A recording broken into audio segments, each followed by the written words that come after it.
So we know that charge can either stay at a state of rest or it can stay at a state of motion.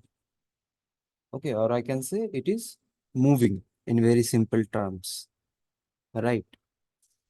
Now, the physics or the branch of physics dealing with charge at rest is what we have already studied as electrostatics. And now we are going to study about moving charges, that is electrodynamics.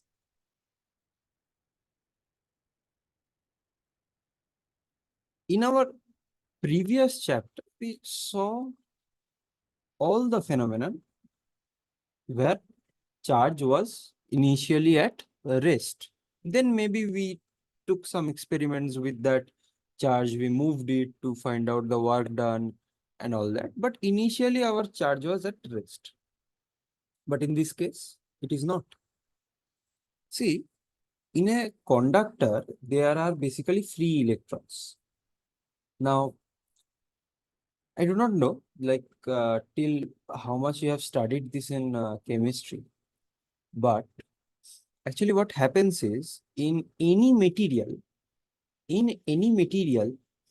the electrons are arranged in some energy levels, and I'm not talking about the KLM NOP energy levels, not that one.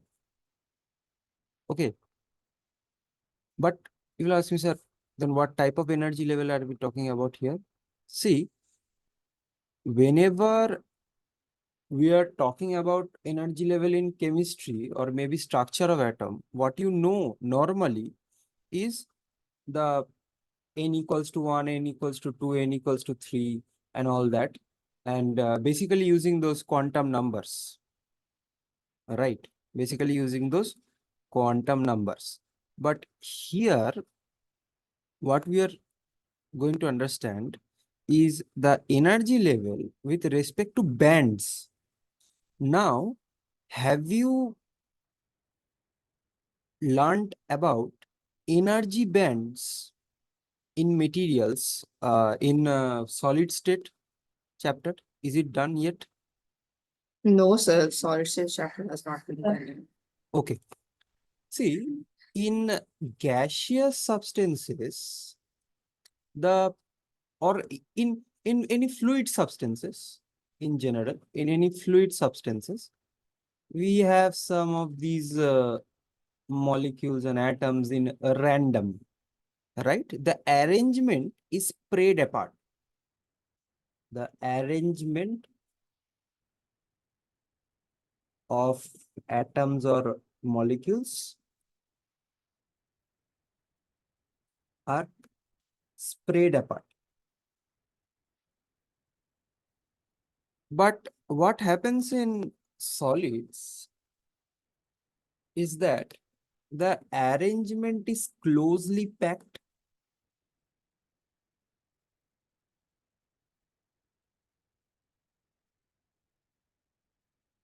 The arrangements is closely packed. That is, the molecules are closely arranged together, right? And due to this, the atoms of the molecules tend to move in the orbitals of neighboring atoms. That is, the electron orbitals tend to overlap when atoms come together. Okay. When there are intermixing of atoms in the solids, this only happens in case of solids, remember. The energy levels, see, are so closely packed that if you see it like as a bunch, if you see it as a bunch, what you see it is like a band. So we call that energy band. We call that energy band. Now, why does this happen? See, in case of isolated atom, if there is, in case of an isolated atom, this problem is not there because electrons in each orbit possess a definite energy, right? Electrons in orbits possess definite energies, right? But in case of solids, because of the closely arranged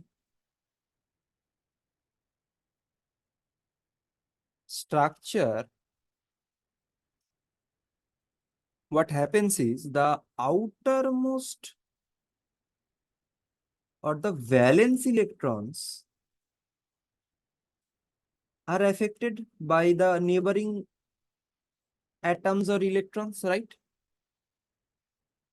I know, like, because if it is very, very closely packed, then the valence electrons will be affected by other valence electrons, right? Now, that is why the energy levels of the electrons are changed to a value which is higher than the original energy level or even lower than the original energy level, depending upon the situation. Now, the electrons in the same orbits hence exhibit different energy levels. Would I explain this to you? Let me explain it to you again. See, let us say this is the energy of the n equals to 4 orbital. Okay, n equals to 4 orbit. This is the orbit principal number.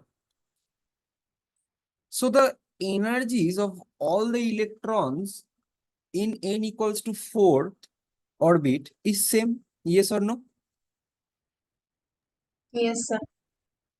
But if due to the neighboring atoms which are very, very closely packed, there will be some type of electrostatic uh, attraction or repulsion, and the and few of the electrons will be affected. So some electrons will have a like a higher energy levels because of that, right? So that is why the last orbit or basically the last orbital forms the energy band. So basically these energy bands are this, you can say, a kind of grouping, but the actual definition for energy bands is that it is a continuous range of energy levels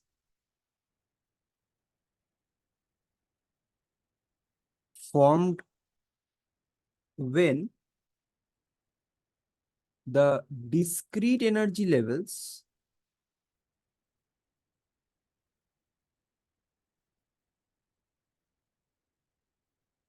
of individual atoms shift due to influence of neighboring atoms.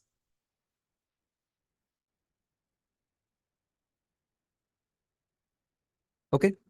So basically, the bands are large number of closely spaced energy levels. The good thing about it is that the large number of closely spaced energy levels allow a wide range of adjacent energies. Okay, now in solid state, you will read or you may read something known as the band theory, where this theory was described. Okay. Now, what is the importance? Why I am explaining this to you? See, here, basically, in solids, there are many energy bands, but there are three types of energy bands that are very, very important. Okay. Now, how many energy levels can create a band? See, generally, I can say that 10 to the power of 23 stacked up lines confined in a tiny space would look like a band. How will you? So, will you just draw 10 to the power of 23 lines? No, you can just represent them by a rectangle like this. Okay. Now, so this will be an energy band. Now, an energy band is basically of three types: valence band,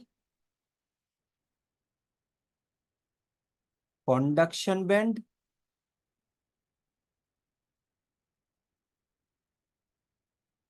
forbidden band.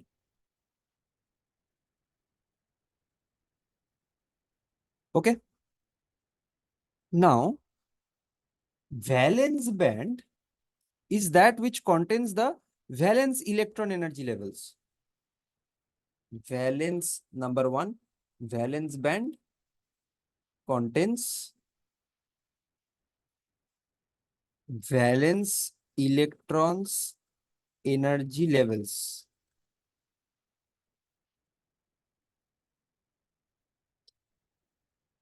Okay. And here, electrons are loosely bound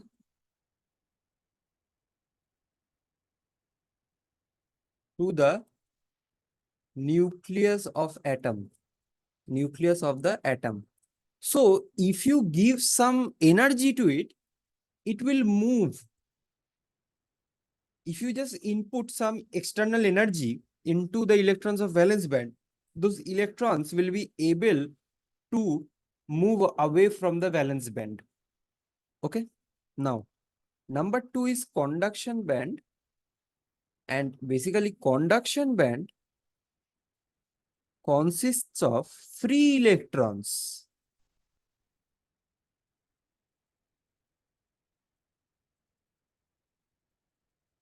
Okay. Or free electrons energy level. Okay. So, why will the electrons be free? See, acha, there is also something known as forbidden band. The forbidden band is the energy gap between the valence band and the conduction band. See, Sir, লিখছি না। আচ্ছা আচ্ছা just একটা second একটু বুঝে নে, ঠিক ঠিক আছে। আছে? এ দেখ, here we represent it like this energy Y অ্যাক্সিসে।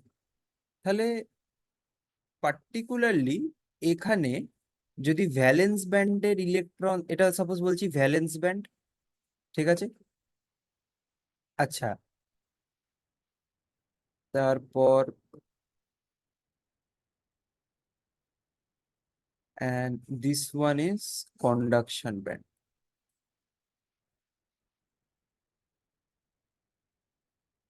Valence ব্যান্ডে কি থাকে? ভ্যালেন্স ইলেকট্রনস, ঠিক আছে? এই ইলেকট্রনস কে এখন আমি যদি কিছু এনার্জি দিয়ে দিই, ওগুলো জাম্প করবে এই কন্ডাকশন ব্যান্ডে and will become free electrons. These are free electrons.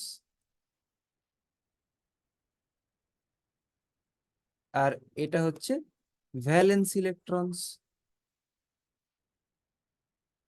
ঠিক আছে? এই মাঝখানে যে এনার্জিটা আছে এইখানটায়, that is the forbidden gap, ঠিক আছে? এটা নিয়ে আমাদের অতটা নেই। আচ্ছা, এবার এবার হ্যাঁ, এনার্জি ব্যান্ড ইনসাইড অ্যান অ্যাটমটা কিরকম হয় বলতো? ওই এমওটিতে পড়েছিলিস না, 1s, 2s, 2p, ঠিক আছে, 3s, 3p, ঠিক আছে, এরম ভাবে ইলেকট্রনস গুলো অ্যারেঞ্জড। এগুলো এক একটা এনার্জি লেভেল হলো। এবার এই রকম অনেক এনার্জি লেভেল মিলিয়ে একটা ব্যান্ড তৈরি করা হয়, ঠিক আছে।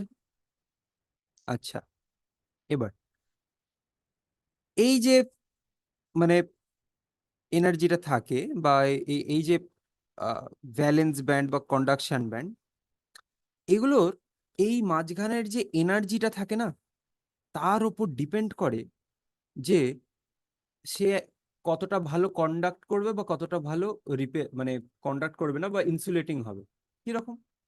আচ্ছা, কমন সেন্স বলছে যদি আমার ফরবিডেন গ্যাপটা যদি বেশি হয়, তার মানে আমাকে বেশি এনার্জি দিতে হবে ফ্রি ইলেকট্রনস করার জন্য। এবার free electrons R responsible for current. তার মানে কারেন্ট, এবার একটা কন্ডাক্টর হচ্ছে best for the conduction of current, right, or the movement of free electrons এর জন্য বেস্ট। তার মানে কি, কন্ডাক্টরের এই ফরবিডেন গ্যাপের যে হাইটটা সেটা সব থেকে কম বা negligible, even it can be overlapping with the valence band. যদি কিছুটা হলেও ফরবিডেন গ্যাপের মানে লেন্থ থাকে, তার মানে সেটা সেমিকন্ডাক্টর, মানে সে যেতে পারবে কন্ডাকশন ব্যান্ডে, কিন্তু অতটা ভালো করে নয় যতটা একটা কন্ডাক্টর পারবে। কন্ডাক্টর তো ডাইরেক্টলি চলে যাবে, ডাইরেক্ট জাম্প করে দেবে, মানে কোনো তাকে আলাদা করে তার কোনো বেরিয়ার নেই। আর ইনসুলেটর কি, ইনসুলেটর ফ্রি ইলেকট্রন ইনসুলেটরের মধ্যে নেই, তার মানে যে ফরবিডেন গ্যাপটা সেটা অনেকটাই বেশি ইনসুলেটরের ক্ষেত্রে। আচ্ছা, লিখে নে, তারপরে বলছি এই পোর্শনটা কেন পড়ানো।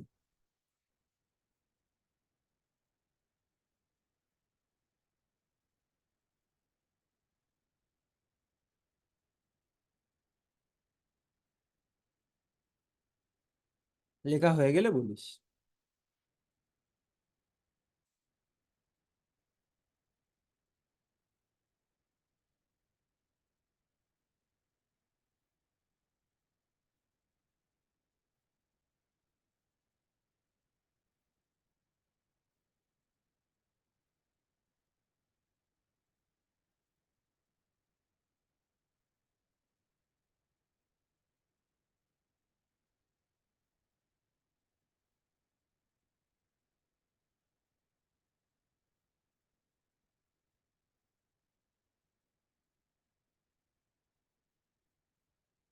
আচ্ছা। Sir হয়েছে। আচ্ছা, ঠিক আছে। এবার এটা বলা কেন, দেখ, ছোটবেলায় মানে ক্লাস 10-এ, অত ছোটও নয়, ক্লাস 10-এ তোরা কি পড়েছিস, যে current is the rate of flow of charge, আর সেটা কিভাবে হয়, due to the transfer of free electrons. কিন্তু তখন কেউ আর বলতো না এই ফ্রি ইলেকট্রনসটাই বা কি, আর সেটা কি different from the normal electrons. This is basically the theory যেটা এক্সপ্লেন করছে যে ফ্রি ইলেকট্রনস এর কনসেপ্টটা। এবার জিজ্ঞেস করবি, স্যার এটা তো কারেন্ট ইলেকট্রিসিটি যখন শুরু হচ্ছে, বইতে তো নেই, তাহলে কি স্যার এটা সিলেবাসে আছে? হ্যাঁ আছে, সেমিকন্ডাক্টরে আছে, মানে বেসিক্যালি যেটা ওই পরে আছে এটা। হ্যাঁ, বইয়ে মানে বইয়ের সিকোয়েন্স অনুযায়ী একটু পরেই আছে, কিন্তু সিলেবাসে আছে, তো ঠিক আছে, পড়াও হয়ে গেল। আচ্ছা, এইবার এই যে ফ্রি ইলেকট্রনস গুলো, these are basically responsible for for that current. তার মানে আমি যখন বলছি যে চার্জ মুভ করছে না, তার মানে কি, সেই there is some velocity to it, right, there is certain velocity to it. তার মানে the charge, if it is, since it is not static, there is a rate of flow of that charge. এবার rate of flow বলতে I am talking about rate of flow of charge per unit time, right, per unit time I am measuring it with respect to per unit time. So that the rate of flow of charge is current. So let's understand better with it.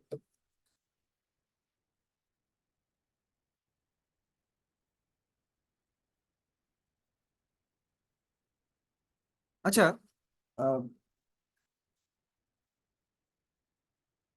okay. Now, at room temperature, let me basically write this only. At room temperature,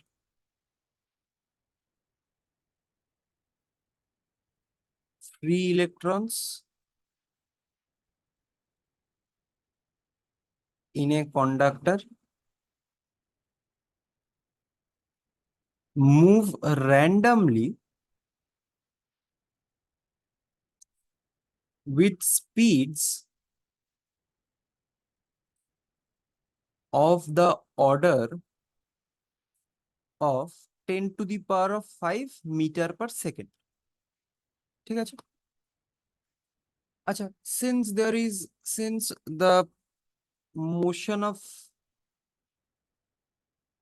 electrons is random, we can say that there is no net charge flow in one direction.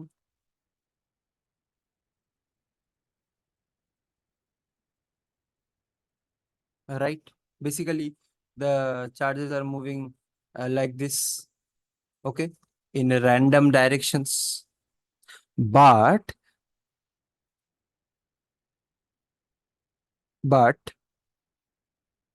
if I say a constant potential difference is applied between two ends of the conductor. See, what happens in a conductor is this.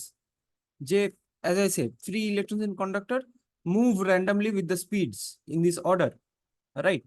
Now what happens is that suppose this is the conductor, okay? This is the conductor and the electrons are just moving in random. Now, acha, let me rewrite that it is the random state of motion. Motion of free electrons. Now, if I put a potential difference, a constant potential difference across its two ends,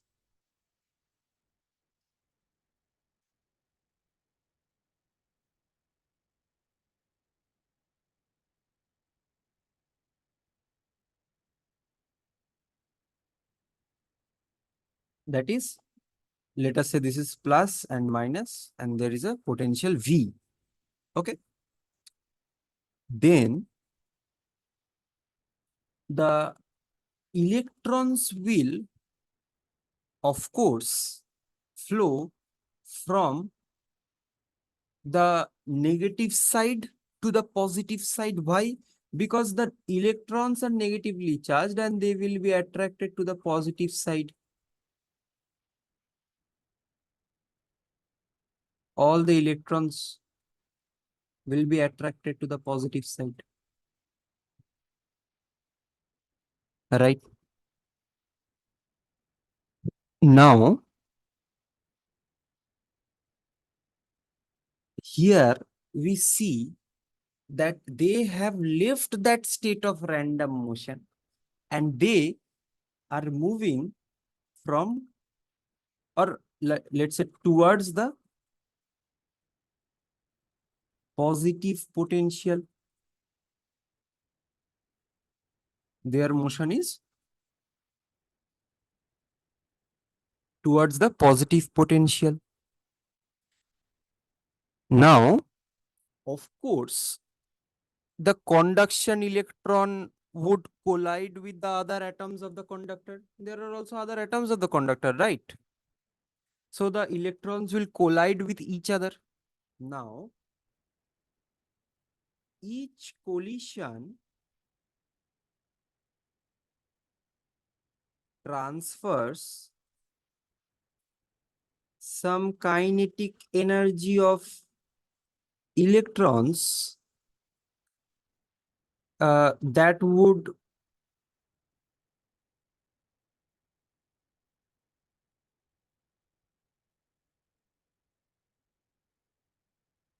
acquire drift velocity.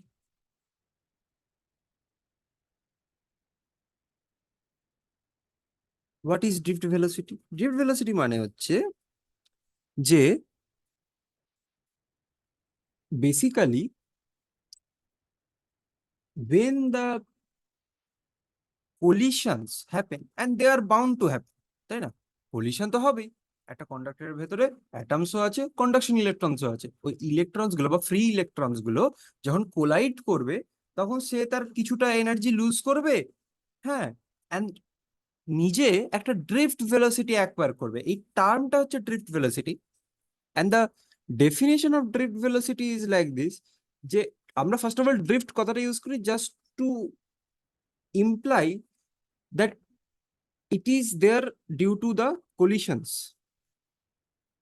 ঠিক আছে, এবার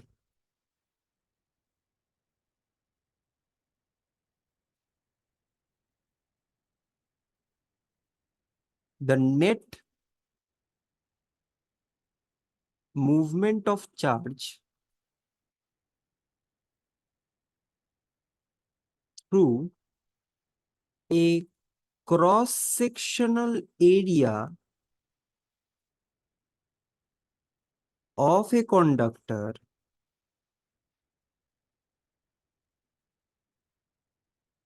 is represented by electric current. Its symbol is I. And quantitatively, by definition, we write that the rate at which net charge passes through a cross-sectional area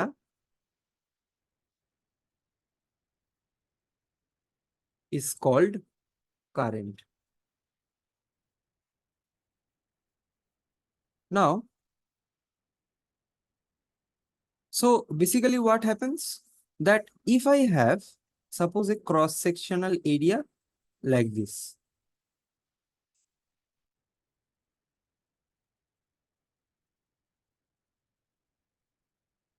okay, I have a cross-sectional area like this, and the charges that are going through one side of this area, equal number of charges will be directed from the other side of the area, তাই না? মানে একটা cross sectional, imaginary একটা cross sectional area তুই যদি ভাবিস একটা কন্ডাক্টরের, তার একদিক থেকে যতটা যতগুলো চার্জ ঢুকবে তার ওই অন্য সাইড থেকে ততগুলোই চার্জ বেরোবে, রাইট? এবার now rate at which net charge passes, এইটাকে আমরা ডিফাইন করি as current with the symbol I is equal to dq dt, that is the rate of flow of charge. This is basically a scalar. এটা তোরা পড়েছিস যে it is a scalar quantity, right? এটা class 10 এ পড়া আছে। Yes, just sir. হ্যাঁ, but basically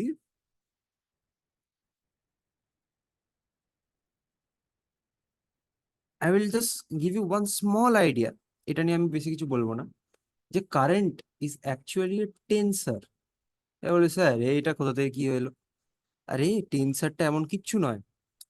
tense যেরম scalar আর vector হয়, বেসিক্যালি টেন্সার হচ্ছে একটা অ্যালজেব্রিক ইকুয়েশন, ঠিক আছে, যেটা বেসিক্যালি স্কেলার কে একটা ভেক্টর ফিল্ডের মধ্যে ডেসক্রাইব করে। মানেটা কি বলবি? মানেটা হচ্ছে কারেন্ট কি বেসিক্যালি একটা relationship of moving charges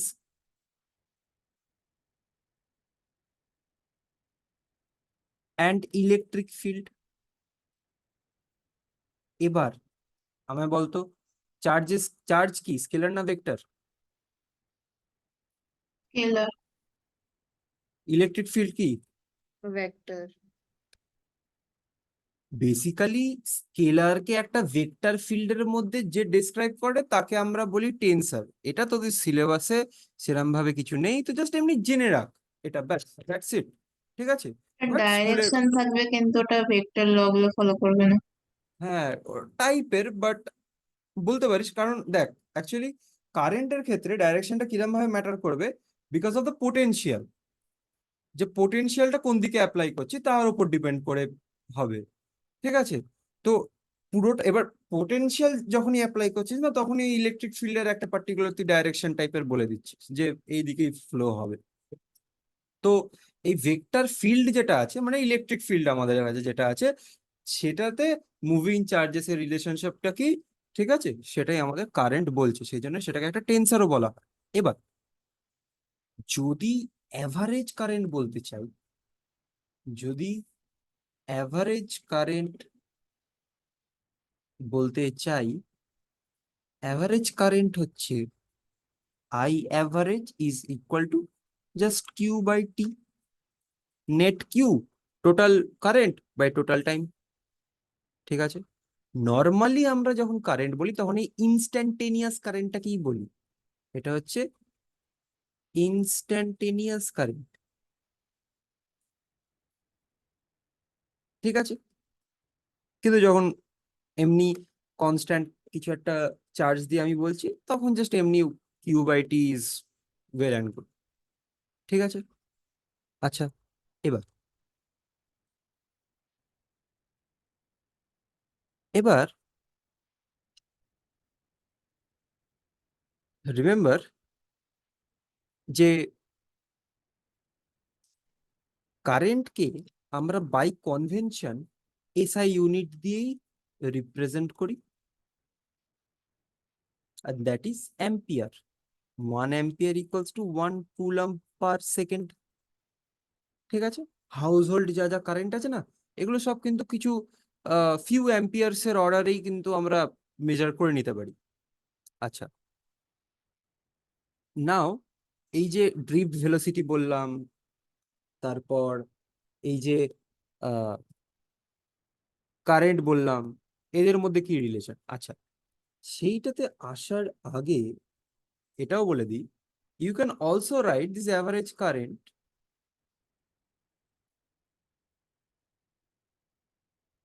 two be del q by del t, that is the number of charges flowing in a time interval। তাই তো? এবার সিম্পলি এটাকে তুই ওই এই আমাদের ইনস্ট্যান্টেনিয়াসে কনভার্ট করতে গেলে কি করবি? লিমিট বসিয়ে দিবি, del t tends to zero, del q by del t, মানে ওই ডি কিউ ডিটি। ঠিক আছে? ভালো কথা। মানে আমি মোদ্দা কথা বলছি যে আমার ডেল কিউ চার্জ এই সারফেসের ভেতর দিয়ে ঢুকে বেরোচ্ছে। ঠিক আছে? সারফেসের এরিয়াটাকে যদি আমি বলি অ্যাজ লেটস সে এ, এটা হচ্ছে area of this cross section. ঠিক আছে? তখন and it takes a time t, তখন আমরা এই ডেল কিউ ডেল টিটাকে ইউজ করি। আচ্ছা, ভালো কথা। এবার কখন sir q by t use করব, কখন ডিকিউ ডিটি ইউজ করব? যখন q will be independent of time, আর ডিকিউ ডিটি ইউজ করব যখন it will vary with time. মানে স্যার এটা কিছু বুঝলাম না তো। ব্যাপারটা হচ্ছে, সাপোজ আমি বলে দিচ্ছি তোকে q equals to 10 coulomb, t equals to 2 second, তুই কি ডিকিউডিটি থরি বসাবি? তুই তো সিম্পলি কিউ বাই টি দিয়েই কারেন্ট বের করে নিবি। কিন্তু আমি যদি তোকে বলি যে সাপোজ, একটা এক্সাম্পল দিয়ে বলছি যে q equals to 3t+2 coulomb, where t is the time in second। যে ফার্স্ট সেকেন্ডে, যদি ফার্স্ট সেকেন্ডে বলি তাহলে 3 × 1 + 2 মানে 5 কুলম যাচ্ছে। সেকেন্ড সেকেন্ডে 3 × 2 + 2 মানে 8 কুলম যাচ্ছে। মানে এরম ভাবে বেসিক্যালি উইথ টাইম ভ্যারি করছে। তখন আমরা ইউজ করব ডিকিউডিটি, করলে আসবে ডিডিটি অফ 3t+2 মানে বেসিক্যালি 3 অ্যাম্পিয়ার। বোঝা গেছে কখন ইউজ করতে হবে কোন ফর্মুলাটা? Yes, sir. Yes, sir. আচ্ছা, তার মানে এখান থেকে কিন্তু আমরা এই উল্টোটাও করতে পারি, যে যে q is equal to the integration of all dqs. তাই তো? মানে এই যে ইনস্ট্যান্টেনিয়াস এর ফর্মুলা থেকে আমি তো একটা জিনিস করতে পারি যে since I equals to dq dt, it will imply that dq is equals to I dt। তার মানে total charge can be represented by integrating d q. সবকটা স্মল চার্জকে ইন্টিগ্রেট করলে পেয়ে যাব, that is the integration of I d t. মানে আমার যদি আই থাকে ইন টার্মস অফ চার্জ, যদি ভ্যারি করে, দিয়ে আমাকে বলেছে টোটাল চার্জটা বার করো, তাহলে এটা ইউজ করব। তুই বলছিস স্যার কি কি হাতি ঘোড়া কিছুই বুঝলাম না। আরে দেখ, এটা একটা ছোট্ট এক্সাম্পল দিয়ে বলি। সাপোজ আমি বলছি যে I varies as 2t² + 4t। ঠিক আছে, আর দিয়ে সাপোজ আমি বলে দিচ্ছি you have to find t equals to 0 থেকে t ইকুয়ালস টু 4। তাহলে এর মধ্যে চার্জ, টোটাল চার্জ কি হবে? Integrating from 0 to 4, 2t² + 4t dt। তার মানে 0 থেকে 4, 2t² dt প্লাস 0 থেকে 4, 4t dt। এবার তার মানে এটা হচ্ছে 16 আর 2, 16 আর না 64, এটা প্রবাবলি একটু দেখে নে, 224/3 কুলম আসবে। হ্যাঁ হ্যাঁ হ্যাঁ, এটাই আসবে, এটাই আসবে। ঠিক আছে, বোঝা গেছে এটা? Yes, sir. Yes, sir. আচ্ছা, এবার now comes the concept of the relation between current, drift velocity মধ্যে কি রিলেশন। দেখ, এই যে ড্রিফট ভেলোসিটি, এটাকে যদি আমি ভিডি বলে রিপ্রেজেন্ট করি, ঠিক আছে, ড্রিফট ভেলোসিটি মানে মোদ্দা কথা হচ্ছে যে মুভিং চার্জ গুলো আছে বা যে ফ্রি ইলেকট্রন গুলো আছে একটা কন্ডাক্টরে বা একটা কন্ডাক্টিং ওয়্যারে, ঠিক আছে, বা যদি একটা ইলেকট্রোলাইট ধরিস সেখানে যে আয়ন গুলো আছে বেসিক্যালি কত ভেলোসিটিতে মুভ করছে, ড্রিফট বলা হয় কারণ ওরা প্রচুর কলিশন করে, তাতে অনেক কাইনেটিক এনার্জি ট্রান্সফার হয়। নেট কাইনেটিক এনার্জি ট্রান্সফার হয় না, যদিও কনজার্ভডই থাকে টোটাল এনার্জিটা, বাট একটা সিঙ্গেল ইলেকট্রনের ট্রান্সফার হয়, আবার সেটা গেইনও করে, and the কলিশনস happen in a very random manner. ঠিক আছে, এবার সেই ভেলোসিটিটাকে যদি আমি ড্রিফট ভেলোসিটি বলি, তাহলে the relation between current and drift velocity is I is sir equal to, একটুখানি উপরে তুলবেন একবার। হ্যাঁ তুলছি, একটু এটা বুঝে নে, এন কিউ এ ভিডি। এনটা হচ্ছে number of moving charges per unit volume. কিউটা তো of course charge of a single electron বা একটা সিঙ্গেল আয়ন বলতে পারিস, ঠিক আছে, বা কিউ ইকুয়ালস টু এনি দিয়েও তুই কিউটা বার করতে পারিস। এটা হচ্ছে ক্রস সেকশনাল এরিয়া, কারণ অফকোর্স এটা তো বুঝেই গেছিস হয়তো যে কারেন্ট আমরা সবসময় একটা ক্রস সেকশনাল এরিয়ার রেসপেক্টেই করি। আর ভিডি হচ্ছে এই ড্রিফট ভেলোসিটি। মানে বেসিক্যালি আমি যদি একটা কন্ডাক্টর ধরিয়ে এরাম, তার মধ্যে এই যে ইউনিট ভলিউমটা থাকবে, এই ইউনিট ভলিউম দিয়ে কতগুলো ইলেকট্রন বা চার্জ বেসিক্যালি মুভ করছে, আমরা সেটা কিন্তু সেই ক্ষেত্রে কিন্তু আমরা এখানে কারেন্ট বার করতে পারবো বা যে কোনো প্যারামিটার এখানে বার করতে পারবো যদি বাকি জিনিসগুলো দেওয়া থাকে। এবার বলি স্যার ক্রস সেকশনাল এরিয়াটা কি? বেসিক্যালি এই এরিয়ার, এই এরিয়াটা, ঠিক আছে। আচ্ছা, আচ্ছা, এবার কারোর এখানে কোথায় কি লিখতে হবে লিখে নে। এবার এই যে কারেন্ট পড়লাম, তার মানে আমার একটা সার্টেন নাম্বার অফ চার্জ মিলে, হ্যাঁ, মুভ করছে, সেখানে আমি কারেন্ট একটা, একটা ওয়্যারের মধ্যে, একটা হ্যাঁ স্যার কন্ডাক্টরের ঠিক মধ্যে, আছে। একটা কন্ডাক্টরের মধ্যে আমি কারেন্ট কি সেটা বলতে পারছি, ভালো কথা। কিন্তু এবার একটা টার্ম আমরা শিখবো যাকে বলবো কারেন্ট ডেনসিটি। কারেন্ট ডেনসিটি বস্তুটি কি? এটা খায় নাকি এটাকে দেখে? কিছুই না, বেসিক্যালি কারেন্ট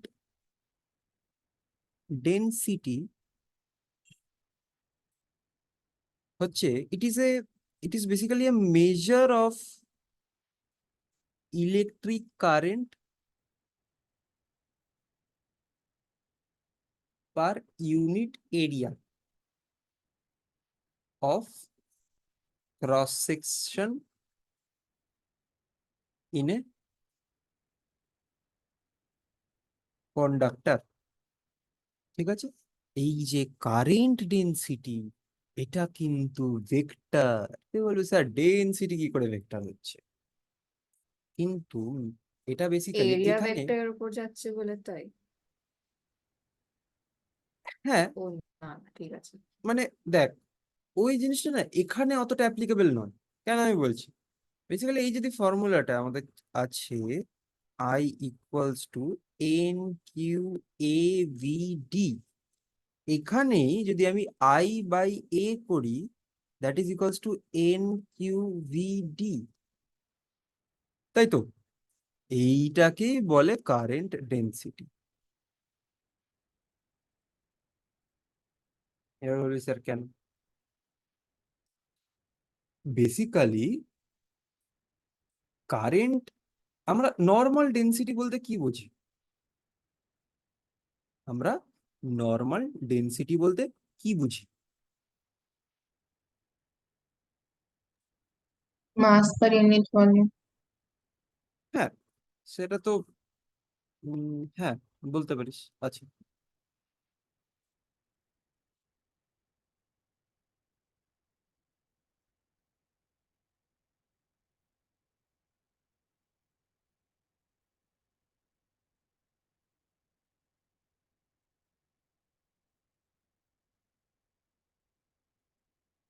আমি অত, আমি ম্যাথামেটিক্যাল বলছি না, আমি বলছি যে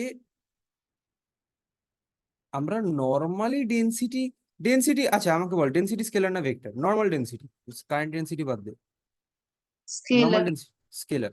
তাহলে হঠাৎ করে কারেন্ট ডেনসিটি ভেক্টর কেন? বা ভেক্টর, ঠিক আছে ভেক্টর কেনটা না আমি এক্সপ্লেন করলাম। কারেন্ট ডেনসিটি কে বোঝানোর জন্য আমাকে ডেনসিটিটা আগে ভালো করে বুঝতে হবে, যে আমি ডেনসিটি বলতে কি বোঝাচ্ছি।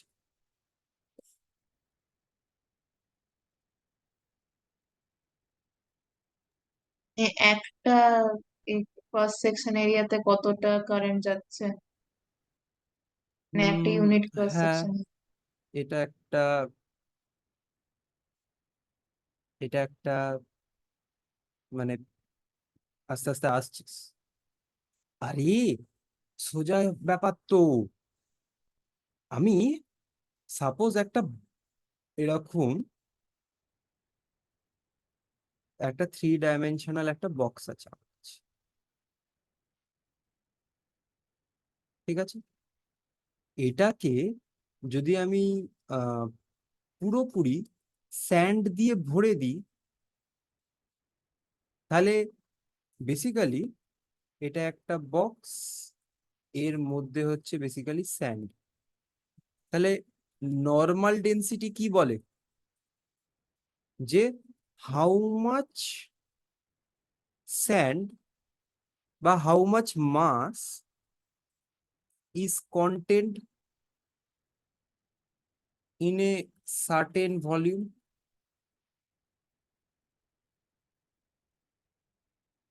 তাই তো? How much sand is contained in a certain volume, ঠিক? হ্যাঁ স্যার। আর কারেন্ট ডেনসিটি কি বলে?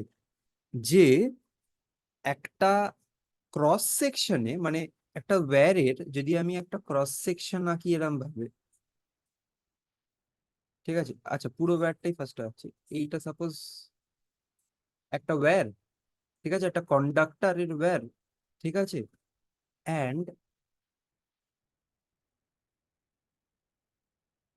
এইটা হচ্ছে একটা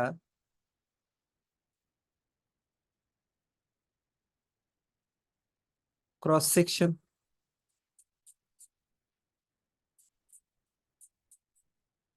এই ক্রস সেকশনের থ্রু দিয়ে কারেন্ট ডেনসিটি আমাদের বলবে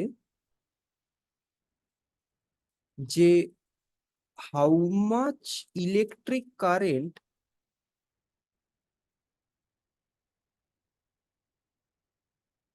flows through a cross sectional area, তাই তো? হ্যাঁ স্যার। ফ্লোটা ডাইরেকশনাল বলে কি মানে ওটা এক্স্যাক্টলি, এটা তো কন্টেন্ট, মানে এটা এটা আর কোথায় মুভ করছে? এটা তো কন্টেন্ট। কিন্তু current in itself can not happen if the charge is static. তো ওটাকে তো ফ্লো করতেই হবে। And that is why current density is a vector quantity, whereas normal density is just a scalar. Basically, the density of any mass is the mass that is distributed over a volume. Mass হ্যাঁ distributed over a volume, সেই জন্যই আমরা বলি যে m equals to vd। মানে ডেনসিটিটা কি, বা ডেনসিটিকে আমরা অ্যাকচুয়ালি রো দিয়েও রিপ্রেজেন্ট করি, mass by volume. Mass that is distributed over a volume. কারণ অ্যানালজিটা ভাব আস্তে আস্তে, তুই সাপোজ বলছিস যে 10 ম্যাঙ্গোস আর ডিস্ট্রিবিউটেড অ্যামং 10 পিপল। তার মানে আমরা কি করি? 10 ম্যাঙ্গোস ডিভাইডেড বাই 10 পিপল। এখানেও তাই, mass distributed over a volume, mass distributed over a certain ভলিউমকে আমরা তার ডেনসিটি বলি। তো মাস বাই ভলিউমকে সেই জন্য আমরা ডেনসিটি বলি। Current density is the electric current flowing through a area. এখানে ডিস্ট্রিবিউশনটা কনস্ট্যান্ট, একটা জায়গায় থাকছে না, সেটা ফ্লো করছে over a cross sectional area. That is why it is a vector, number one. Number two, that is why it is called current density. একটা খুব কনসেপচুয়াল ইমেজ মাথায় বানাতে পারিস যে যখনই কোনো কন্টেনারে কিছু একটা ঢালছিস, সাপোজ একটা গ্লাসের মধ্যে জল ঢালছিস, তাই তো, তাহলে ডেনসিটিটা ডেসক্রাইব করবে যে কতটা মাস ওই একটা ভলিউমে থাকবে।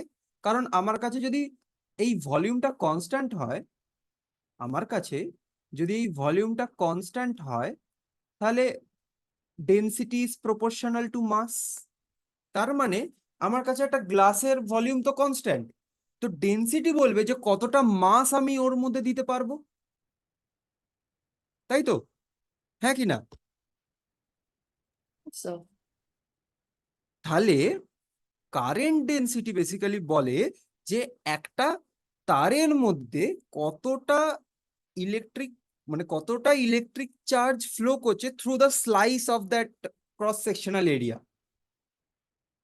That is basically the idea of current density. ঠিক আছে, কারেন্ট ডেনসিটির এটা কি মানে ফর্মুলা আমরা লিখে নিচ্ছি। ফ্লাক্সের মতো অনেকটা মনে হচ্ছে? কিন্তু না, ফ্লাক্স বলবি না, কেন বলবো না?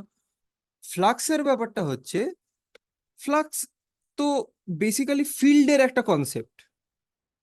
যদিও ওটা একটা ফ্লোকেই ডেসক্রাইব করে, যদিও ওটা একটা ফ্লোকেই ডেসক্রাইব করে, কিন্তু ইলেকট্রিক ফ্লাক্স তো হচ্ছে ফ্লো অফ ইলেকট্রিক ফিল্ড,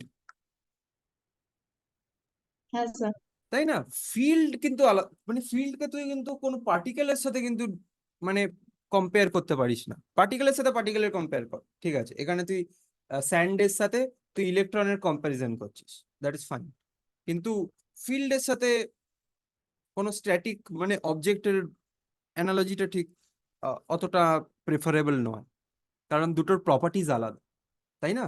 কিন্তু একটা ইলেকট্রন আর স্যান্ডের, স্যান্ডের বেসিক্যালি চার্জ নেই, কারণ ওটা ইকুইলিব্রিয়ামে আছে, চার্জগুলো সব নেট চার্জটা জিরো। একটা ইলেকট্রনের নেট চার্জ জিরো নয়, এটাই ডিফারেন্স। বাকি তো ওর মাস আছে, এরও মাস আছে, বাকি জিনিসটা তো সেম, তাই না? মানে বাকি হ্যাঁ অ্যানালজিক্যাল স্যার। যে প্রপার্টি গুলো, সেই জন্য কিন্তু আমরা এখানে কম্পেয়ার করতে পারলাম স্যান্ড আর এই ইলেকট্রনকে। আচ্ছা, এবার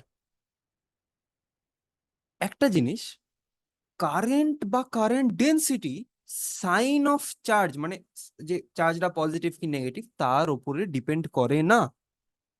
সেই জন্য it is better that you put a mod in this formula.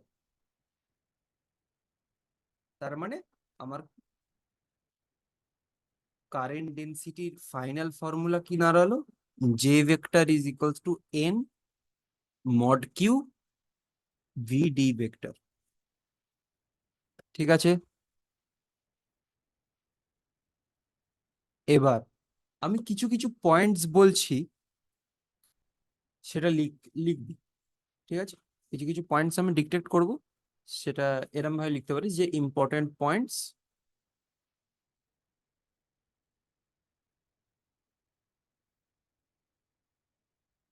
ঠিক আছে,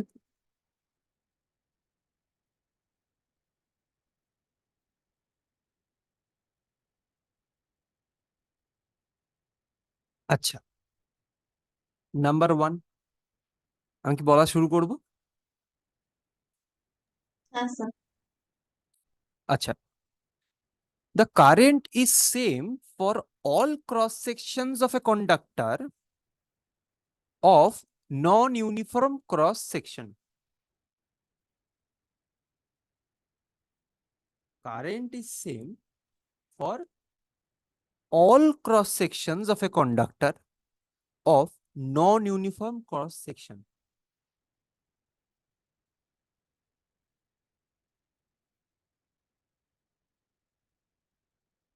হ্যাঁ স্যার। আচ্ছা, similar to the flow of fluids, bracket like water,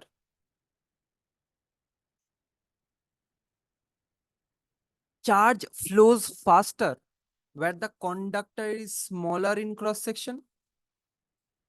Charge flows faster where the conductor is smaller in cross section.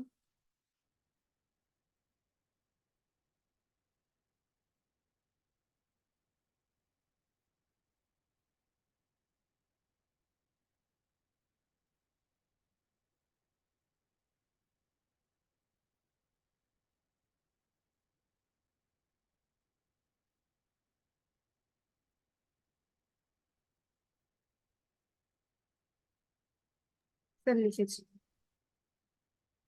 and slower where the conductor is larger in cross section, and slower where the conductor is larger in cross section.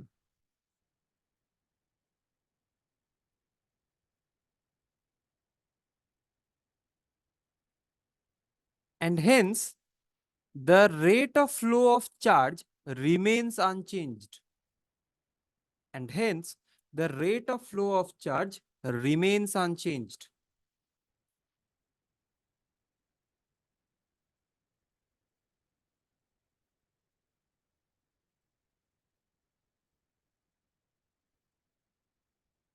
তাহলে এটাকে যদি আমরা visualise করতে চাই, আমরা এই ডায়াগ্রামটা আঁকতে পারি।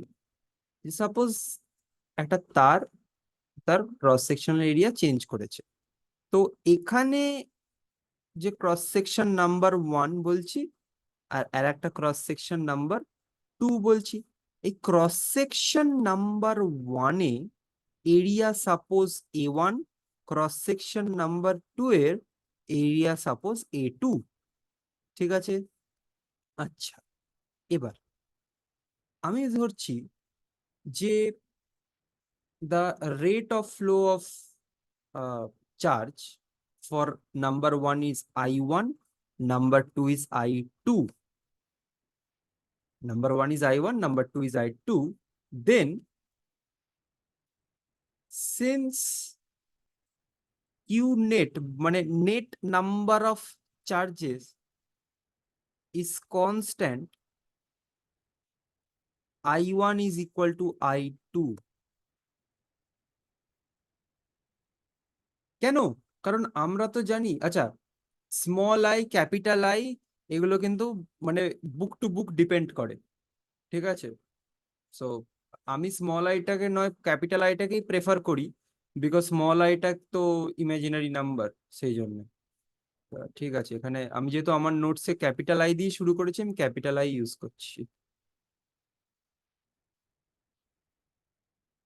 আচ্ছা, কেন? কারণ কারেন্ট চার্জ তো সব হচ্ছে, জায়গায় সেম, তার কারেন্ট ইজ হ্যাঁ প্রপোর্শনাল টু চার্জ, তো সেই জন্য কিউনেট যদি মানে কনস্ট্যান্ট হয় তাহলে I1 ইজ ইকুয়াল টু তখন I2 এক্স্যাক্টলি, হবে। Exactly correct. আচ্ছা, এবার এটা হলো আমাদের ফার্স্ট পয়েন্ট, যে এটা কিন্তু ওই জলের মতো, মানে ওই জলের পাইপ যখন তুই একটু কম্প্রেস করে দিবি এরিয়াটা বা ছোট করে দিবি এরিয়াটা, তুই দেখবি যে অনেক তাড়াতাড়ি ফ্লো করছে, জলের স্পিড বেড়ে গেছে। এখানেও সেম জিনিস হয়, যে ভিডিটা চেঞ্জ হয়। কন্টিনিউইটি রেটে যেটা পড়িয়েছিল 11 এ।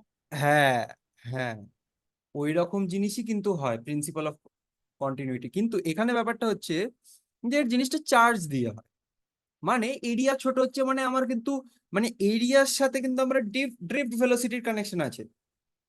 এরিয়া চেঞ্জ হচ্ছে মানে কিন্তু ড্রিফট ভেলোসিটি চেঞ্জ হচ্ছে, কারেন্ট কনস্ট্যান্ট থাকছে। বোঝা গেল? হ্যাঁ স্যার। আচ্ছা, এবার তাহলে আমাকে বল, ইন দিস কেস, আচ্ছা, এখানে কোনটা বড়, A1 না A2? Of course A1, A1। Common sense. তাহলে আমাকে বল, what is the relation between J1 and J2? এদের দুজনের ম্যাগনিটিউডের মধ্যে কি রিলেশন হবে, মানে greater smaller, greater than equal to, smaller than J1 equal to? is smaller than J2। Less than হবে। এক্স্যাক্টলি, কারণ আচ্ছা, তোরা বলছিস লেস দেন হবে, তাই তো? যে কোনো একজন হ্যাঁ, এক্সপ্লেন কর, কেন? ঠিকই বলেছিস, ভুল বলিসনি, ঠিকই বলেছিস, জাস্ট আমাকে এক্সপ্লেন ইনভার্সলি কর। প্রপোর্শনাল বলে তাই। Correct, correct, correct. Basically I by A, তো আই কনস্ট্যান্ট থাকলে জে ইজ ইনভার্সলি প্রপোর্শনাল, একদম কারেক্ট। আচ্ছা, এটাও বোঝা গেল।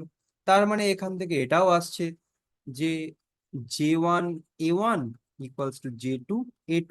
এখানে আমি ভেক্টর সাইন দিচ্ছি না, মানে আমি কিন্তু এখানে শুধু ম্যাগনিটিউড বলছি। আচ্ছা,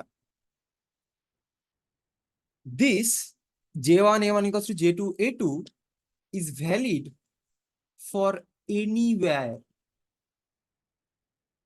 for anywhere এটা কিন্তু বেসিক্যালি কনস্ট্যান্ট থাকবে, মানে the product of J and A remain same. ঠিক আছে, আচ্ছা এখানে আমরা যে ফর্মুলাটা লিখেছি, do you think something is missing?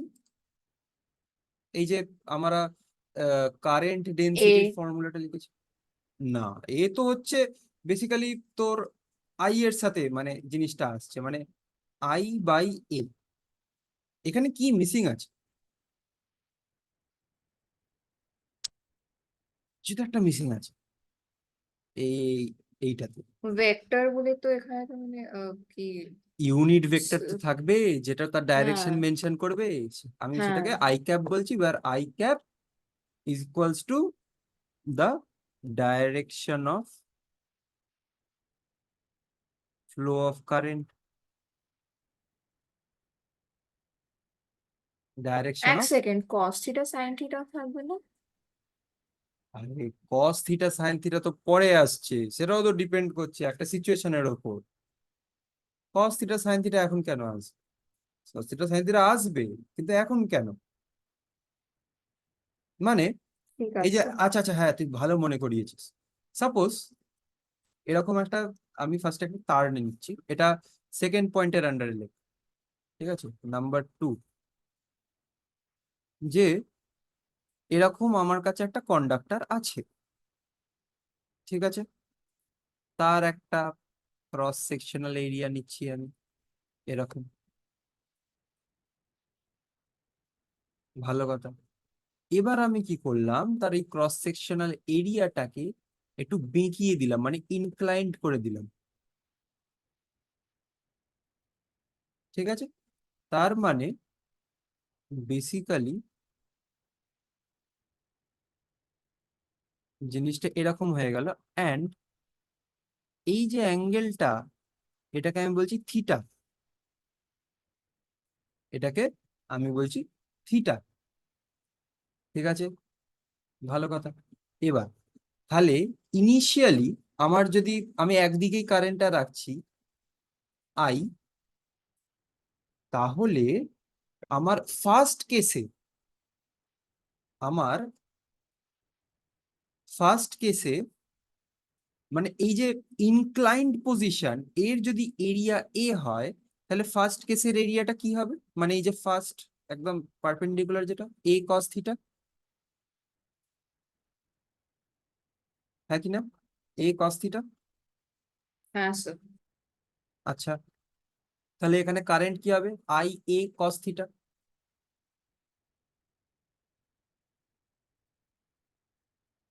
Current কি হবে? সরি, কারেন্ট ডেনসিটি কি হবে?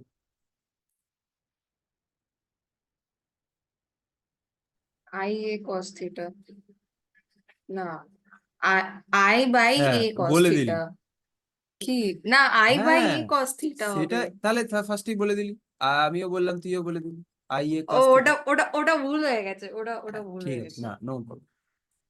কিন্তু এটা বলার বক্তব্য হচ্ছে, আমরা তো J equals to I by A জানি, তাই তো? তাহলে আইটা কি জে ডট এ বলতে পারি না? হ্যাঁ বল কেন? এটা হচ্ছে বেসিক্যালি দেখ, current density is a vector. এরিয়াটা তুই ঠিকই বলেছিলিস, it acts as a vector. তাহলে তাদের ডট প্রোডাক্টটা কি হবে? স্কেলার। হ্যাঁ হ্যাঁ স্যার। তার মানে এটা হচ্ছে জে এ কস থিটা। এবার আমরা সবসময় না এই এই পজিশনটাই ধরতাম। আমরা সবসময় এই ফার্স্ট কেসটাই ধরতাম। তো এই ফার্স্ট কেসের ক্ষেত্রে তো থিটার ভ্যালু কত? থিটার ভ্যালু কত? 0 না? হ্যাঁ তো তো তখন হ্যাঁ কস হ্যাঁ হ্যাঁ থিটাটা 1 হয়ে যেত, দিয়ে আই হ্যাঁ ইকুয়ালস টু জে। ও একটা ওই ম্যাক্সিমাম ডাইপোলের মতো মানে আহ হ্যাঁ। Maximum dipole. আচ্ছা, আরে না হ্যাঁ ঠিক হ্যাঁ আছে, হ্যাঁ। আমি কি কিছু এ বললাম, ভুল থরি বললাম? ও না ঠিক হ্যাঁ আছে। ভাবতে পারিস মানে লাইক, হ্যাঁ যেরকম ভাবে মনে থাকবে। সাইন 91 তো ওখানে মানে টিই হয়ে যাবে। হ্যাঁ, মানে বেসিক্যালি ওটা তুই ওরম ভাবে কেন, যে কোনো তুই ভেক্টরের কথা ভাব, ভেক্টরের ক্ষেত্রেই মানে যদি আমার কস থিটা থাকে আর এরকম কোনো সিচুয়েশন থাকে, তাহলে যে কোনো ভেক্টরই ওরম হবে, তাই না? ডট প্রোডাক্টে ম্যাক্সিমাম। হ্যাঁ, যাই হোক, আচ্ছা, হ্যাঁ অফকোর্স ডট প্রোডাক্টটা ম্যাক্সিমাম, কস থিটা 1 হলে, কস থিটা 0 হলে ডট প্রোডাক্টটা মিনিমাম, মানে 0 হয়ে যাবে। আচ্ছা, এখান থেকে একটা জিনিস বোঝা যায়, যদি আমি এরিয়াটা এরকম নিই, সেখানে কিন্তু কারেন্ট ফ্লো 0, আর কস 90 হয়ে যাবে। হ্যাঁ, cos 90 হয়ে যাবে। পারপেন্ডিকুলার হয়ে যাবে। তার মানে যদি কোনো এরিয়ার প্যারালালি কোনো কারেন্ট যায়, যদি কোনো এরিয়ার প্যারালালি কারেন্ট যায়, তাহলে সেই কারেন্টটা, মানে যদি কোনো এরিয়ার প্যারালালি আমি বলছি কারেন্ট যাচ্ছে, ঠিক আছে, তখন যেটা কি হবে?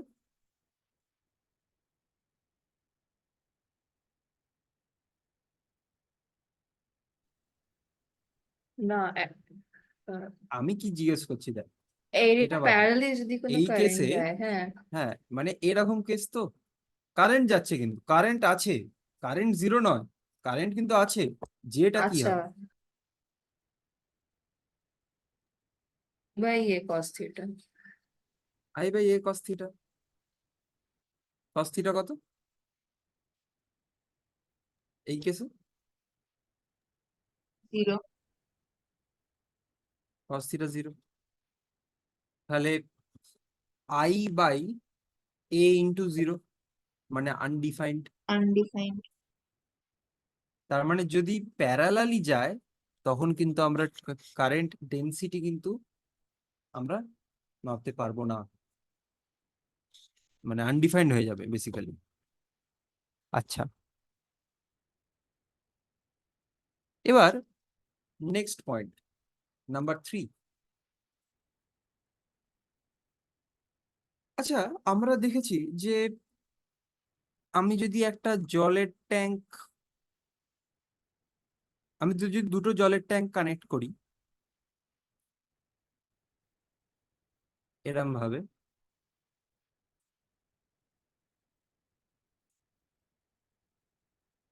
তাহলে আমি উপরের ট্যাঙ্কটাকে বলছি ট্যাঙ্ক নাম্বার 1, আর নিচেরটাকে বলছি ট্যাঙ্ক নাম্বার 2।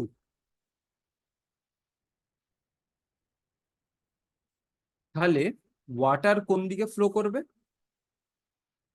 1 to 2, তাই তো? সিমিলার হয় in case of the change or the flow of charge. কেন? বেসিক্যালি যদি আমি হায়ার পোটেনশিয়ালে থাকি, মানে বেসিক্যালি যদি চার্জ হায়ার পোটেনশিয়ালে থাকে, সে কি চাইবে? লোয়ার পোটেনশিয়ালে আসতে, তাই তো? সে কি চাইবে? লোয়ার পোটেনশিয়ালে আসতে, হ্যাঁ কি না? হ্যাঁ, এই ক্ষেত্রেও সেম জিনিস হয়, তো এই জন্য ইকুইভ্যালেন্ট সাইনটা দিয়েছি।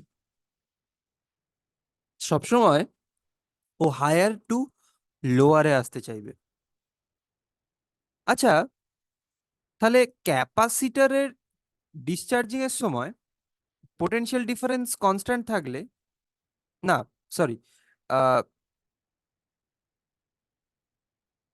ঠিক আছে, ক্যাপাসিটরের ডিসচার্জিং এর সময় কারেন্ট সার্কিটে ডিক্রিজ করবে না ইনক্রিজ করবে with respect to time? Capacitor আমি ডিসচার্জ করছি, তো কি বললেন একবার রিপিট করবে? আমি ক্যাপাসিটর ডিসচার্জ করছি, তাহলে কারেন্ট পুরো সার্কিটে ডিক্রিজ করবে না ইনক্রিজ করবে?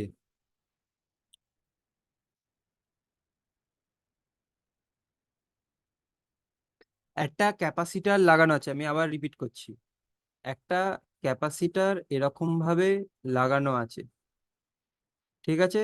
আচ্ছা, ডিক্রিজ করবে। অফকোর্স ডিক্রিজ করবে। অফকোর্স। আচ্ছা, কেন বললি এটা আমি বল। আমি ভি দিয়ে রিলেশন নিয়েছি, কিউ বাই ভি, আর এই যে ভি এর রিলেশনটা ভি বাই আর। উম,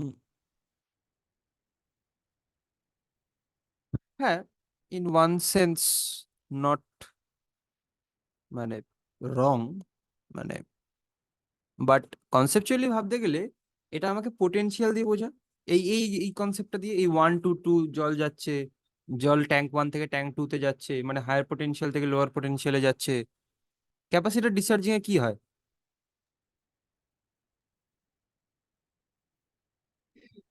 পোটেনশিয়ালটা মানে আহ, ওখানে তোমার হায়ার টু লোয়ারই হয়, তো সেই পোটেনশিয়ালের মাঝখানে লাগানো হয়।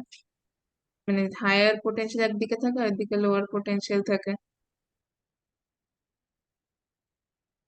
একদিকে হায়ার পোটেনশিয়াল থাকে আর একদিকে লোয়ার পোটেনশিয়াল থাকে। মানে যে এক্স মাইনাস, মানে একটাকে ধরে তারপর সেকেন্ডের দিকটা করি আমরা সেভাবে।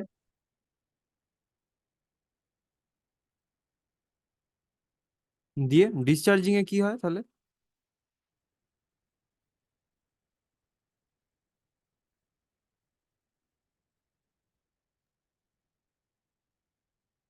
পোটেনশিয়ালটা কমে যায়। অফকোর্স, পোটেনশিয়ালটা তো কমবে across it's terminal over time, কারণ ইলেকট্রিক্যাল এনার্জি তো রিলিজ হচ্ছে সার্কিটে। যখন যখন ফুললি চার্জড ক্যাপাসিটর থাকে, তখন যে ইনিশিয়াল ভোল্টেজটা থাকে, যখন ক্যাপাসিটর ফুললি ডিসচার্জ হয়ে যাচ্ছে তখন তার ভোল্টেজ কত থাকে? মানে হ্যাঁ, ফাইনাল ভোল্টেজ কত থাকে? জিরো। পোটেনশিয়াল জিরো হয়ে যাবে? এটা এক্সপোনেনশিয়ালি ডিক্রিজ করে, ও না না না, সরি, হ্যাঁ হ্যাঁ। এক্সপোনেনশিয়ালি ডিক্রিজ করে। ওটা এক্সপোনেনশিয়ালি ডিক্রিজ করে। আমরা যখন আরএলসি সার্কিট পড়বো তখন এই রিলেশনটা পড়বো, যে ভিটি is equals two v0 e⁻t/-t/RC। এত কিছু না ভেবে শুধু একটা জিনিস লক্ষ্য কর, এটা ই আর এখানে একটা মাইনাস আছে, তার মানে ভিটি মানে ভোল্টেজ ওভার টাইম, আর এটা হচ্ছে initial velocity, sorry sorry sorry initial voltage. Initial ভোল্টেজের থেকে ইনিশিয়াল ভোল্টেজটা এক্সপোনেনশিয়ালি ডিক্রিজ করছে ওভার টাইম, ভোল্টেজ ডিক্রিজ করছে ওভার টাইম। হ্যাঁ স্যার। তাহলে হয়ে গেল, কারেন্ট ডিক্রিজ করছে উইথ টাইম। তাহলে কনস্ট্যান্ট কারেন্টের জন্য আমাকে কি করতে হবে? ক্যাপাসিটর নয়, ব্যাটারি লাগাতে হবে, কারণ battery constant potential difference maintain করে। তাহলে তাহলে হায়ার কারেন্টটা থেকে লোয়ার কনস্ট্যান্ট যেতে থাকে। থাকে। এক্স্যাক্টলি, সবসময় যাতে ফ্লোটা মেনটেন্ড হয়। ক্যাপাসিটর শুধু একা থাকলে তো ফ্লোটা মেনটেন্ড হবে না। ঠিক আছে, আচ্ছা, এবার নাম্বার 4th পয়েন্ট লেখ। Conventionally a direction is associated with current. A direction is associated with current that is opposite to flow of electrons.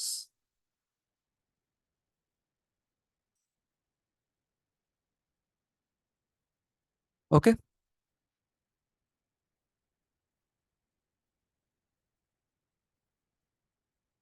আচ্ছা, current does not obey the law of parallelogram vector. সেই জন্যে আমি যদি এরকম একটা diagram দেখি, তাহলে এটা যদি I1, এটা I2 হয়, আর এটা I হয়, তাহলে I will be equal to I1 plus I2। ঠিক আছে,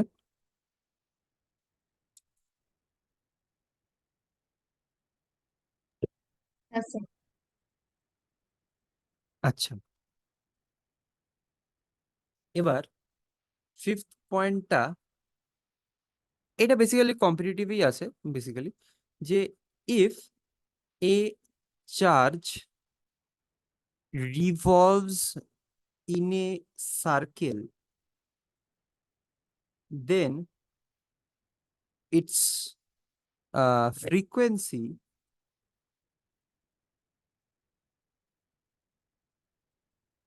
is frequency হচ্ছে number of revolutions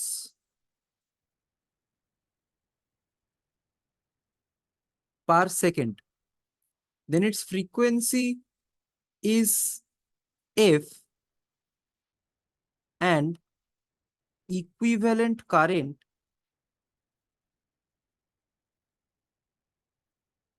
is I equals to qf. ঠিক আছে? স্যার বইতে ভি দেওয়া আছে, ভি কি দেয়া আছে?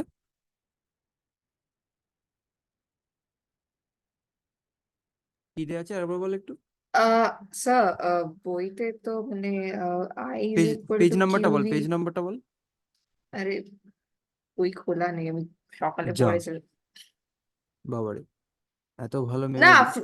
না ওটা ফ্রিকোয়েন্সি, আরে না ফ্রিকোয়েন্সিটা শুধু ভি দিয়ে দেওয়া আছে, তো সেটাই আমি বলছিলাম। ওটা ভি নয়। Mu mu mu mu new new new new তুই সরি। আরে বইতে এটাও দেওয়া আছে, আমি লিখে দিচ্ছি,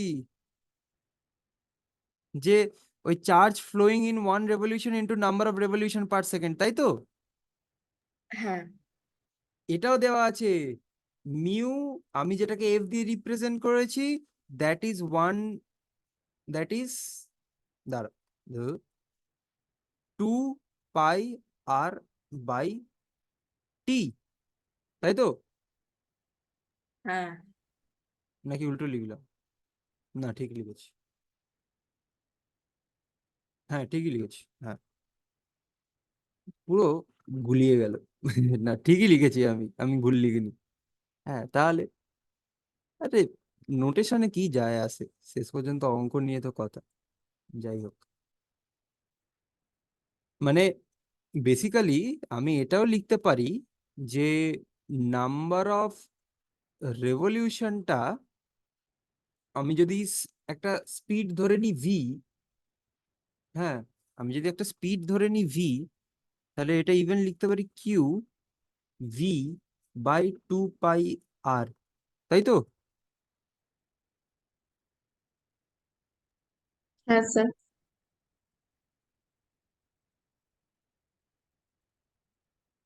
স্যার কি? দাঁড়া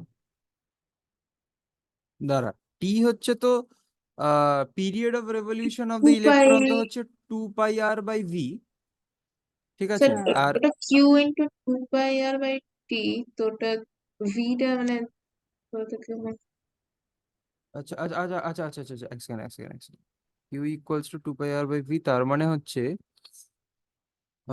charge flowing in one revolution into mu, মিউটা হচ্ছে তাহলে,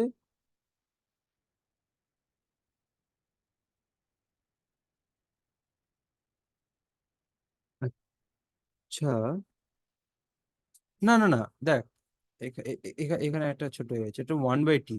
আরে আমিও ভুলভাল করছি, বললাম না ভুলিয়ে গেল মাঝখানে। হ্যাঁ, যে এফ তো 1/t, সরি, আরে ফ্রিকোয়েন্সি 1/t না। ও হ্যাঁ, আমি ভুল করে এই ওমেগাটা ভেবে নিয়েছি। আরে বাবা, এটা এটা এটা বোঝা সব থেকে সোজা, এটাই বা কোথা থেকে এলো হ্যাঁ সেটাও হ্যাঁ বুঝিয়ে হ্যাঁ। দিচ্ছি, বুঝিয়ে দিচ্ছি। ডায়াগ্রাম আঁকলেই হয়ে যাবে, ডায়াগ্রামটা আঁকিনি বলে এত কনফিউশন। এটা ইলেকট্রন, এর রেডিয়াস আর, ভেলোসিটি কত, সারকামফারেন্স বাই টাইম, সারকামফারেন্স কি, two two pi r pi r by t, তাহলে হ্যাঁ t equals to 2 pi r by v, ভিটা হচ্ছে ভেলোসিটি, কিন্তু এখানে এটা ভি, মিউ নয়। আচ্ছা, তাহলে টিটা বেরোলো। এবার ফ্রিকোয়েন্সি কি, সবসময় 1/t, ওই জন্য এর ইউনিট তো হার্টজ, মানে per second, hertz or per second, আর টি এরটা হচ্ছে সেকেন্ড, তাই তো? তাহলে ওইটাই এখানে বসিয়ে দিলে দেখ না কি আসছে, ভি বাই, মানে তাহলে 1/t equals to v by 2 pi. এইটা নিয়ে এত, যাই হোক, ঠিক আছে, নো প্রবলেম। হ্যাঁ, আমি ভাবছি কোথায় সব, কোথায় কি হয়ে গেল ব্যাপারটা। যাই হোক, আচ্ছা, এখানে একটা কোয়েশ্চেন করা যায়। স্যার লিখছিলাম। আচ্ছা আচ্ছা, লিখেন।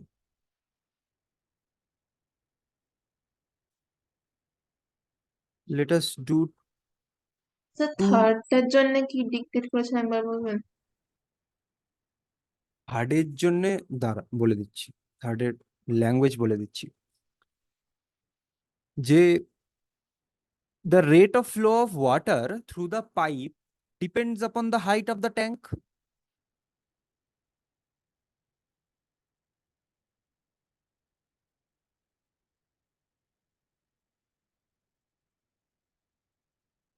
So, if tank 1 is kept higher than tank 2,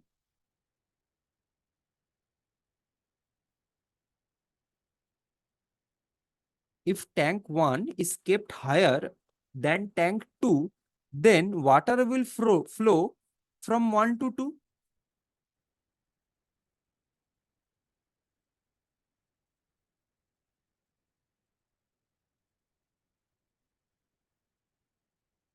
হ্যাঁ sir. So, current also flows from higher potential to lower potential.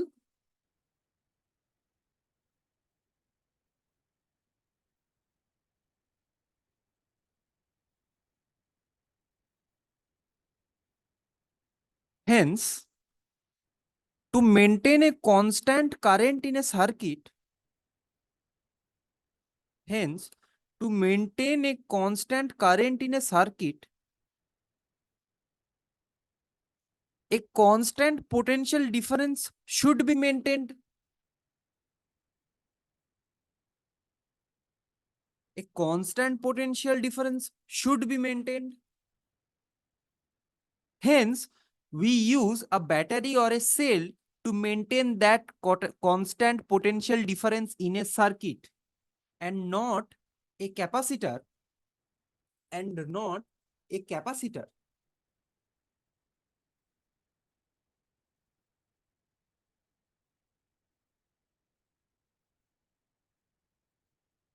Since when a capacitor discharges with time, since when a capacitor discharges with time, current in the circuit also decreases. আবার বলছি, since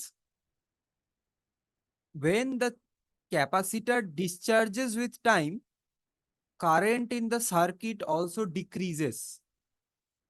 এবার আমি যদি একটা current কে constant রাখতে চাই একটা সার্কিটে, আমার একটা কনস্ট্যান্ট পোটেনশিয়াল ডিফারেন্স কিন্তু মেনটেন করতে হবে, সেই জন্য আমি ব্যাটারি ইউজ করব, ক্যাপাসিটর নয়। এটাই ছিল আমার থার্ড পয়েন্ট। হ্যাঁ স্যার, ঠিক আছে। আচ্ছা, সবার যদি লেখা হয়ে গিয়ে থাকে, না আমরা স্যার দুটো, হয়নি। আচ্ছা, কি হয়নি মানে কোথায় কোথায় লিখছো? Fifth point. আচ্ছা আচ্ছা আচ্ছা আচ্ছা, ওকে ওকে।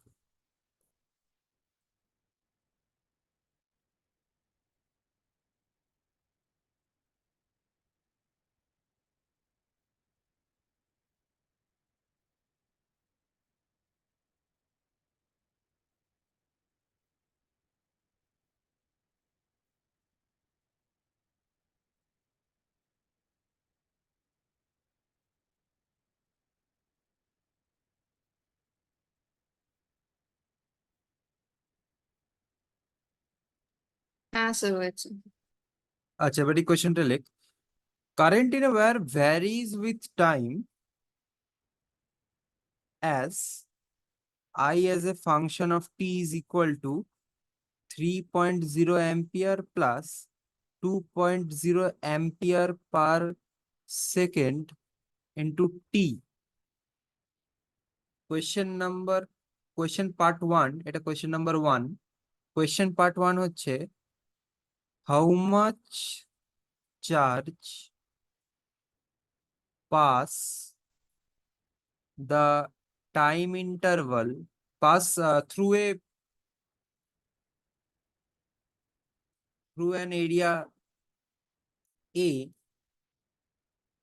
between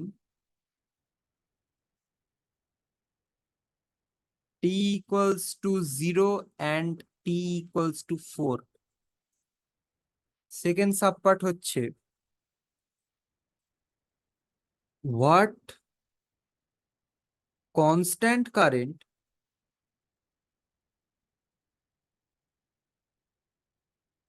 would transport the same charge in the same time interval.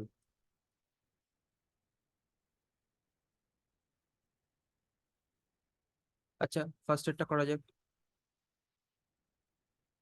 Charge varies with time, তার মানে I equals to dq by dt, তার মানে q equals to integration of dq মানে ইন্টিগ্রেশন অফ I dt, তার মানে integration of 3 plus 2t dt, তার মানে it is coming as 3t plus t square, 3t plus t square from 0 to 4, তার মানে 12 plus 16, তার মানে 28 কুলম। তো এবার 28 কুলম যদি আমায় কনস্ট্যান্ট চার্জ দিয়ে ট্রান্সপোর্ট করতে হয়, আমায় কি করতে হবে? I equals to Q by টি, তার মানে I ইজ ইকুয়াল টু 28/4 মানে 7 অ্যাম্পিয়ার। বোঝা গেছে অঙ্কটা? পাতি অঙ্ক। হ্যাঁ, আচ্ছা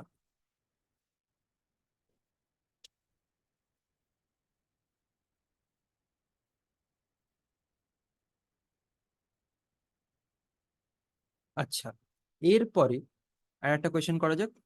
কোয়েশ্চেন টু হচ্ছে in a Bohr model of H atom,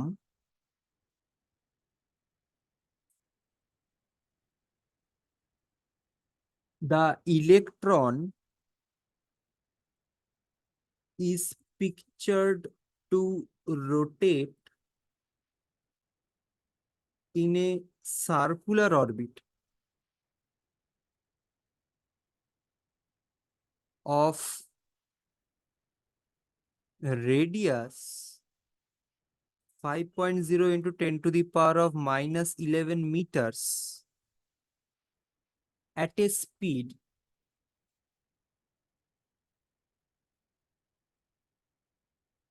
2.2 into 10 to the power of 6 meter per second, then what is the current associated with the electron motion?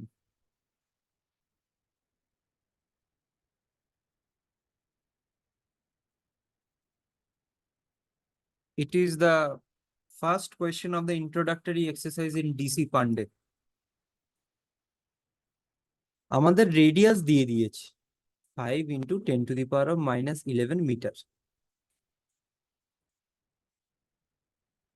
তাহলে আমি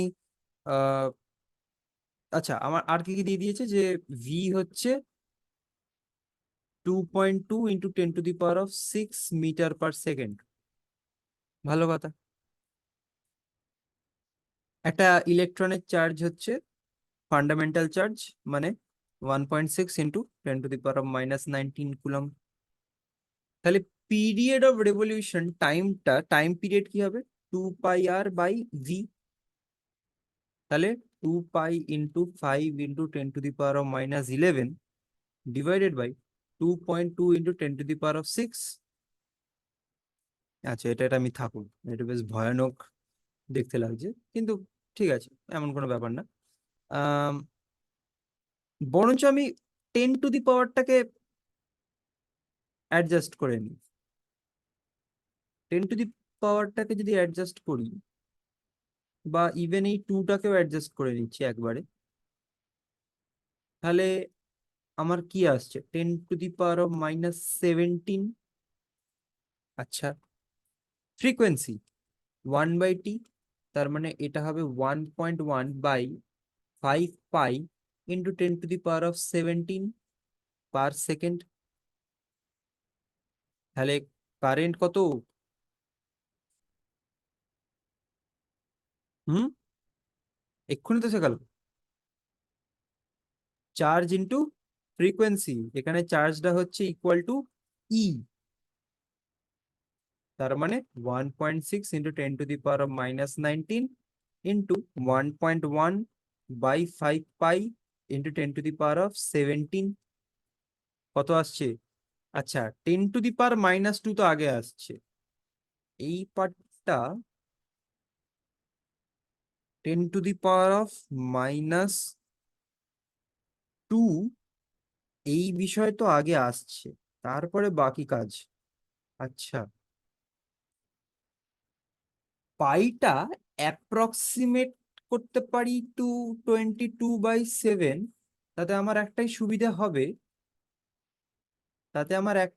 হবে, এটাকে 11 করে দিচ্ছি, তাহলে 10⁻⁻³ হয়ে গেল 5 ইন্টু 22 ওপরে 7, তাহলে এটা 2, এটা কেটে গেল। এবার এই 2টাকে দিয়ে এটাকে কাটিয়ে দিলাম 0.8। ভালো কথা। আচ্ছা, এবার 8 ইন্টু 7, 56। So one point হ্যাঁ, one two into 10⁻⁻3. হ্যাঁ, 1.12 ইন্টু 10⁻⁻³ অ্যাম্পিয়ার।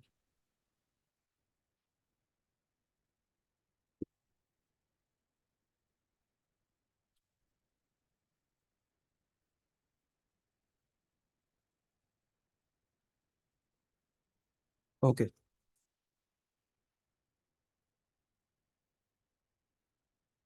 এবার next next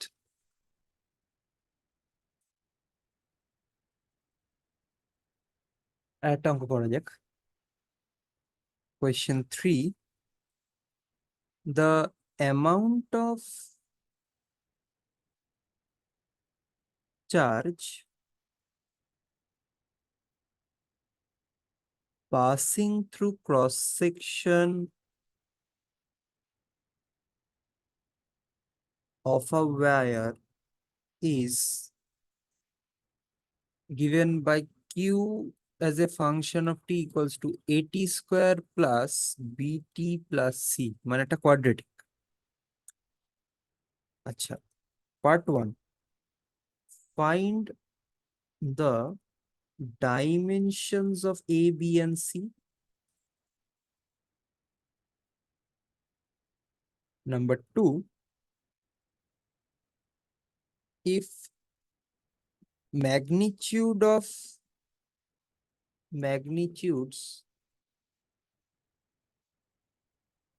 of a is equal to 5, b equals to 3, c equals to 1 and t equals to 5 second, find current. এটাও পাতি। গিভেন কি আছে? q as a function of t equals to at square plus bt plus c। ঠিক, এবার আমরা dimensional analysis জানি তো, যে আমরা যখন অ্যাড করিব তখন প্রতিটার ডাইমেনশন সেম হবে, মানে dimension of q will be dimension of এটি square equals to dimension of BT equals to dimension of C, has to be. তার মানে dimension of A is dimension of q by t square. আচ্ছা, dimension of q কত? Dimension of I by dimension of t, মানে A by T. আচ্ছা, Q by t square, তার মানে a T to the power of minus, sorry sorry sorry sorry sorry sorry, তোরা বললি না, কিউটা তো ইকুয়াল টু আই টি, তাহলে I into T, তার মানে a into t, তার মানে a t to the power of 1 minus 2 মানে -1। আচ্ছা, dimension of b, this implies that dimension of b is equal to q by t equals to a, and dimension of c is dimension of q, which is 80। আচ্ছা, এবার part 2টা করা যাক। Part 2 বলছে magnitude গুলো বলে দিয়েছে 5, 3, 1 আর t equals two 5। তাহলে আর এটা কোনো ব্যাপার হলো না যে i equals to Q by টি, তার মানে it is equal to AT plus B plus C by T, তাই তো? না না না, এরম ভাবে করলে তো হবে না, sorry, my bad. D q d t, কারণ ভেরিয়েবল তো ভ্যারিজ উইথ টাইম, তো তাহলে ডিডিটি অফ এটি square plus b t plus c, তার মানে 2at প্লাস প্লাস বি, তার মানে 2 into 5 into 5 into sorry 5 plus 3 equal to 50 plus 3 53 amperes. ঠিক আছে,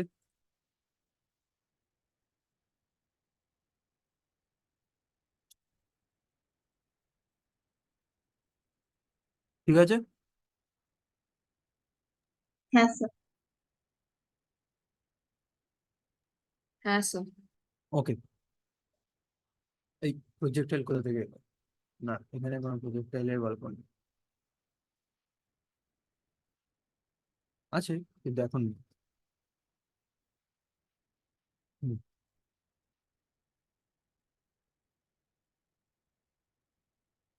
এবার এবার আচ্ছা, তোদের কাজ হবে ওই প্র্যাকটিস প্রবলেম গুলো করে নেওয়া। ঠিক আছে, পাতি পাতি আছে, বেশি কিছু নেই। ঠিক আছে, এই যে থার্ড পয়েন্টটা আমি বলেছিলাম, সেটা তুই দেখবি এসএলআর আছে as maintenance of steady current in a সার্কিটে, এবং বিশাল বড় করে অনেক, ভাই প্যারাগ্রাফের পর প্যারাগ্রাফ লিখেছে বসে বসে। ঠিক আছে, হ্যাঁ, ওয়াটার পাম্প ফাম্প হ্যান ওই ত্যান। একই পাম্পের জায়গায় ইএমএফ হবে। হ্যাঁ, পাম্পের জায়গায় ইএমএফ হবে। ও সে সারাদিন ধরে এখন প্যারাগ্রাফ লিখেছে, অত বেশি প্যারাগ্রাফ লিখে লাভ নেই, আসল জিনিসটা জানাটা দরকার। আচ্ছা, ঠিক আছে, এবার এই এত পর্যন্ত কারোর কোনো ডাউট, কারোর কোনো সমস্যা, কোনো দ্বিধা বাধা?